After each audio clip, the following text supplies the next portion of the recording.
Hi, today I'm running ALCATEL 3T10 and I'll show you how to check battery temperature with Ampere app on this device. So first we should open the Play Store application, and after that in the search field we should enter the Ampere.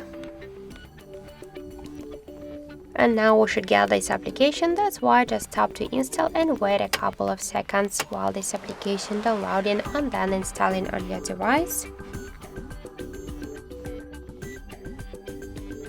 After that we just should open the application.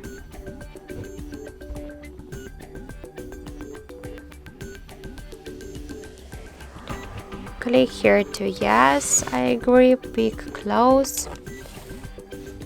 Tap to OK, and here we can see information about our device battery temperature. That's 28.1 degrees.